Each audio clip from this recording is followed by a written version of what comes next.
नमस्कार दोस्तों, आज बात करेंगे एक बहुत ही इम्पोर्टेंट डेवलपमेंट पर। और वो डेवलपमेंट ये है कि अफगानिस्तान सरकार ने पाकिस्तान के रक्षा मंत्री, आईएसआई चीफ और 2 मिलिट्री जनरल के वीज़ा 3 दिन में 3 बार रिजेक्ट कर दिए। यानी वो किसी भी तरह से बातचीत पाकिस्तान सरकार के साथ नहीं करना चाहते हैं वर्तमान क्लैशेस को लेके। तो आइए पूरे घटनाक्रम का विश्लेषण करते हैं और समझने की कोशिश करते हैं कि आखिर ये क्लैशेस कहाँ पहुँचेंगे, अब इसका क्या परिणाम होगा, और जिस तरह से अफ़गानिस्तान ने पाकिस्तान के सामने अपना विरोध दर्ज किया है वो आखिर उसका क्या आशय है या मतलब है। तो देखिए, जैसा कि आपको पता है कि पिछले 9 अक्टूबर से निरंतर पाकिस्तान और अफ़गानिस्तान के बीच में बॉर्डर के क्लैशेस जारी हैं, उनके बीच में लड़ाई चल रही है। और इस लड़ाई में फ़िलहाल पाकिस्तान सेना की तरफ से दावा किया गया है कि उन्होंने 200 अफ़गान लड़ाकों को मार दिया है, और अफ़गानिस्तान की तरफ से दावा किया गया है कि उन्होंने 58 पाकिस्तानी सैनिकों की मार दिया है। और इसके पीछे उन्होंने कई वीडियो भी जारी की। हालांकि पाकिस्तान किसी भी तरह के कोई सबूत जारी नहीं कर रहा है। तो अभी उसके बाद, इन क्लैशेस के बाद, और इस घटनाक्रम की जो शुरुआत हुई है वो कहाँ से हुई है? तो इन घटनाक्रम की शुरुआत हुई थी जब पाकिस्तानी एयरफोर्स ने तहरीक-ए-तालिबान पाकिस्तान के जो हेड हैं नूर वली महसूद, उन्हें मारने के लिए अफ़गानिस्तान की राजधानी काबुल में एयर स्ट्राइक की थी।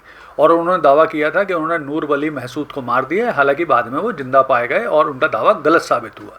लेकिन वहाँ से फिर अफ़गानिस्तान आर्मी ने पाकिस्तान की जो डूरन लाइन पे स्थित बॉर्डर हैं, विशेष तौर पे तोरखम बॉर्डर है, उस पर भीषण अटैक किए और ये लड़ाई जारी है रुक रुक कर।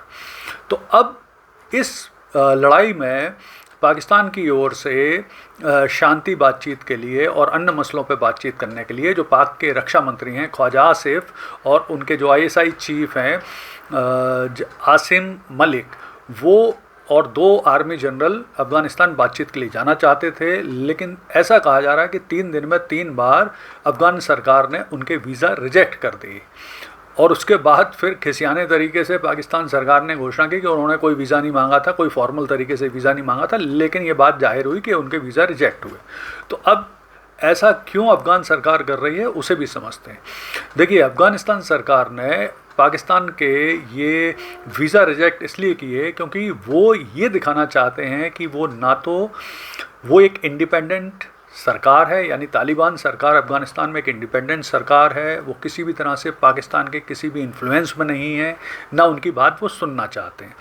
इसके अलावा जो एयरफोर्स का अटैक हुआ था काबुल में, उसका जवाब देकर वो पाकिस्तान को भी और अपनी जनता को भी अपनी आर्मी क्षमताएं, अपने बदला लेने को दिखाना चाहते हैं, जिससे अफ़गान जनता भी संतुष्ट हो और पाक सरकार को भी ये समझ में आए कि किसी भी तरह के ऐसे अटैक का जवाब अफ़गान सरकार देने में सक्षम है। इसके अलावा पाकिस्तान सरकार जो चाहेगी वो अफ़गानिस्तान करेगा, इस सोच से भी वो बाहर निकलना संदेश देना चाहते हैं पाक सरकार को कि वो बाहर निकले। और इसके बाद इम्पॉर्टेंट चीज़ है कि इन दिनों, जैसा कि आपको पता है, अफ़गान विदेश मंत्री अमीर खान मुत्तकी की भारत यात्रा चल रही है। भारत में उनका काफ़ी स्वागत हुआ है।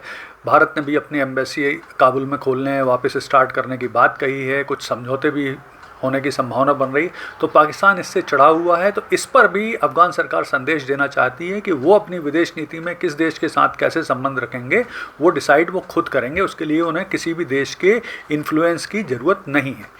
अब इसके क्या परिणाम हो सकते हैं? तो देखिए, सीधी बात यह है कि अब इस जो क्लैशेस चल रहे हैं, इसके परिणाम में जो तहरीक-ए-तालिबान पाकिस्तान है उसके अटैक पाकिस्तान में बढ़ सकते हैं। इसके अलावा दोनों देशों की मिलिट्री चूँकि अभी भी अलर्ट पे चल रही हैं, तो आगे ये क्लैशेस बढ़ सकते हैं, लड़ाई बढ़ सकती है, और इसके बढ़ने के काफ़ी चांस भी लग रहे हैं। जिस तरह से पाक अफ़गानिस्तान बॉर्डर क्लोज्ड है और बहुत बड़ी मात्रा में व्यापारिक ट्रक की बॉर्डर में लाइन लग गई है, तो उससे भी परेशानियां आ सकती हैं। दोनों देशों में व्यापारिक संबंध फ़िलहाल रुके हुए हैं।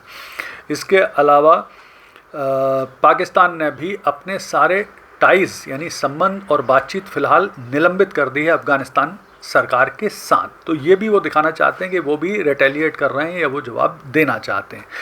लेकिन अब अगर हम इस स्थिति का विश्लेषण करें तो इस समय पाकिस्तान की बहुत बुरी स्थिति है।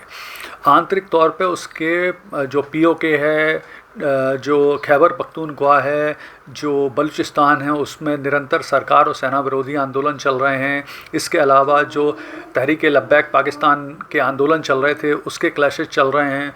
इसके अलावा उनके जो भारत के साथ डिस्प्यूट हैं, ईरान के साथ डिस्प्यूट हैं, यानी कुल मिलाकर पाकिस्तान आंतरिक और बाह्य तौर पे इस समय बहुत घिरा हुआ है। तो संभावना यही है कि या तो ये क्लैशेस बढ़ेंगे या फिर ट्रंप के या अन्य कुछ देशों के, विशेष तौर पे सऊदी अरब के या कतर के दबाव के बाद इसमें एक युद्ध विराम या शांति वार्ता शुरू होगी और इस क्षेत्र में शांति आएगी। धन्यवाद।